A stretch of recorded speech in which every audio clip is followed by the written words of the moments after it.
Hello, Zuko here. If you don't know, my name is Jess, but I go by Zimmy on the internet because one time I was 15. So my birthday was a month ago and I had 30% off at Chapters. So I ordered a bunch of books and they all finally arrived. So I figured I would haul them all. So this is my I had a really shitty birthday book haul. Yay!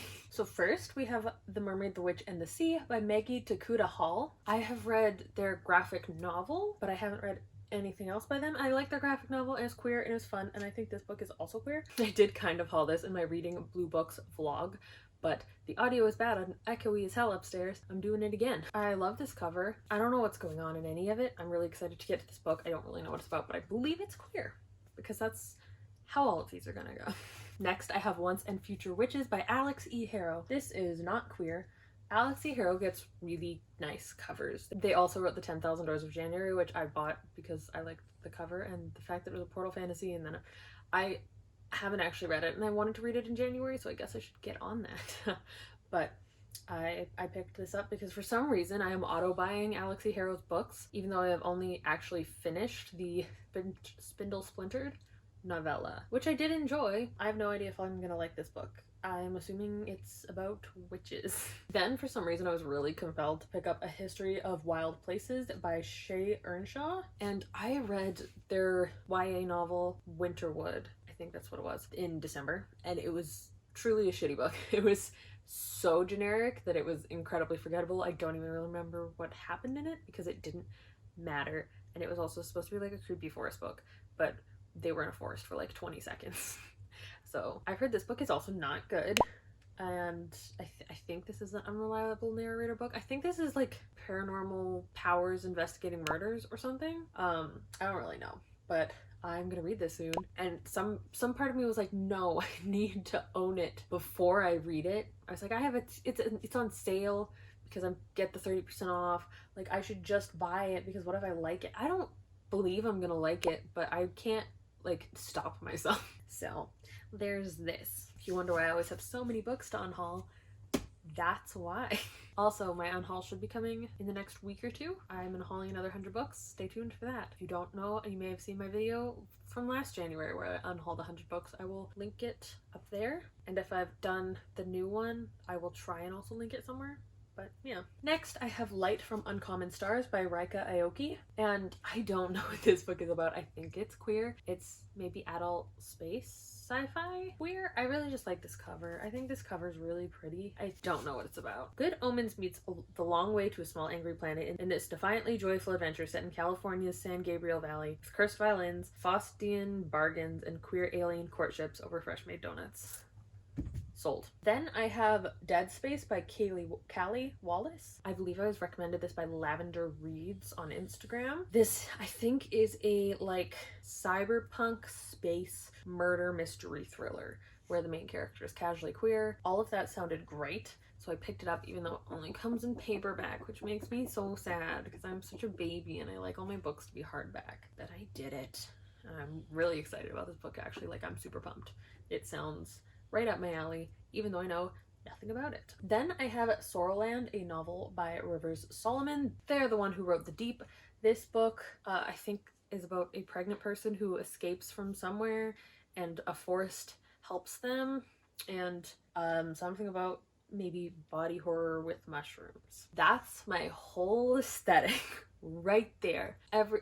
My heart just wants to see more body horror with mushrooms. So I picked this up. I don't remember who, someone on Bookstagram. It might have also been Lavender Reads. Someone on Bookstagram had posted a print that they had ordered that was fan art of this book. I was like, what is that from? I need to know. And they told me, and I'm like, damn, I need this book. Then I have Forestborn by Elaine Audrey Becker. I was recommended this book by my friend Laura Wrights, or Laura Wrights Books. I will try to link them up there if you're interested. They're in the process of writing and revising and editing and whatnot of a novel that they're working on. So if you want to check them out, I believe it's adult dark fantasy. Not like, I don't think it's grimdark. It might be a spooky forest book. I don't really know how to explain other people's works. Clearly, that's my whole channel. But this is a book. I don't really know what it's about, but they liked it and they said I should read it, and that the next book follows a queer character the queer brother of the main character in this one as a perspective. So yeah. Then I have The Southern Book Club's Guide to Slaying Vampires by Grady Hendrix. I have read this book. Will I be able to describe this book? Let's find out. This is a book that takes place in like, I want to say like the 50s or like the 60s, in the like not so distant past. And I think it goes all the way up to maybe the 90s. But women are still housewifey, and there's a woman who believes that her neighbor is some kind of monster, and none of the women in her book club believe her because the men tell them not to, kind of deal. And it just kind of follows the timeline of this woman who suspects the neighbor, but then is like, am I crazy?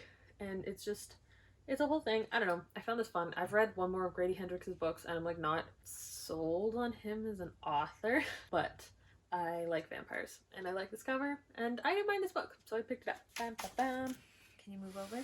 Whee! Then, this was the last book that I've been waiting on. I have Interview with a Vampire by Anne Rice. This is a vampire historical fiction, I think, with queer undertones, and then the future books have queer overtones. I've never seen Interview with the Vampire, like the movie with, I want to say Brad Pitt, but I might be making that up, with those famous white men, and I've always wanted to, and instead of watching the movie that I've owned on DVD for years, I was like, let's buy the book. I want to get to both of those this year, the movie and the book. So I have this. Are you gonna fit here? Sure. God, that book's so pretty, it's so shiny. Then I have A Pocket Full of Crows by Joanne M. Harris. It says illustrated. Oh, it does have little pictures. Oh, and it's got a guy on the covers. I have no idea what this is about. Before I'd ever like read Six of Crows or knew about Bookstagram or BookTube or like anything, I just impulse bought books based on their cover. I bought Six of Crows as it had come out. Like, it was brand new and I bought it just because I was like, crows, that's cool. That was how I felt about this one too. Yeah, I have other books by Joanne M. Harris that I've also never read. Hopefully I get to at least one of them this year. Then I have Into the Drowning Deep by Mira Grant, which is, I believe, the pen name for Shauna Maguire when they are writing horror. And I think this is a queer mermaid horror book. That's it. That's all I need to know. Also, I've generally liked Shauna Maguire's writing. I mean, why not pick this up? That's this one. Then I have Beyond the Black Door by A.M. Strickland. I don't even know if it's this one or the other one that they wrote, but I think these are queer and I think they have asexual characters in them. I say they wrote another book and they're the same book to me and I don't know what either of them are about. Yeah, I am excited to get to their books because I don't know anything about them, but they are on a list, I think, of books with asexual main characters, and I want more of those. So I have this. I think it's a fantasy. I don't know. Then I have The Mirror Season by Anna Marie McLemore. I think this is, I want to say like a Snow White retelling or a reimagining. And Anna Marie McLemore always writes like queer books. I'm assuming this will also be queer. But I have only read one of their books and didn't love it. I read the one that's based around like the dancing flag. I don't remember what it's called. Darkest, Deepest Red or something.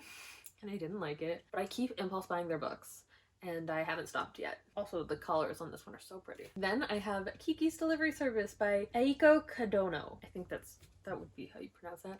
I bought this because, like everyone else who's alive right now, I love Hayao Miyazaki movies. That's that on this. Then I have The Disasters by M.K. England. This is a, I guess, queer found family ragtag group of probably teenagers have to do a space thing. I've read some reviews that say it has nothing to do with space really, and that they spend most of the time on like a planet that's very Earth-like, but like, what can you do? I think I was recommended this by The Bookish Mom, but I could be making that up. I was recommended this by someone on Instagram, and not a lot of people interact with my very small Instagram. If you don't know, my Instagram is always linked down below in my description. I have 3.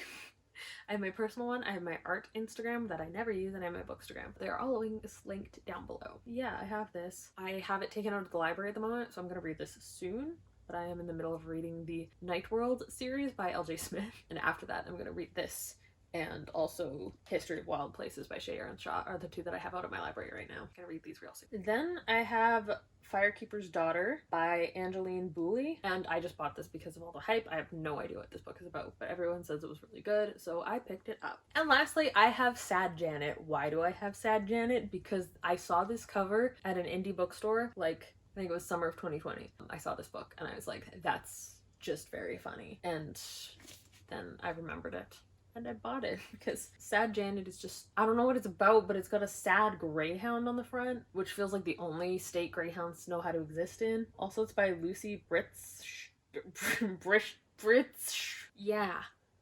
Sad Janet. That book just makes me smile because I think it's silly. Like, just the cover. I have no idea what it's about. So yeah, those are all of the books that I have hauled, mostly because of my birthday last month. That's really all I have to say about it. Again, stick around. I have an unhaul coming up real soon. I swear it's just taking a while because I'm like dreading the idea of sitting down and filming 100 books. Let me know down below some books you've bought recently, or just a book that you've picked up to read recently. And yeah, I'll see you whenever I do my next video.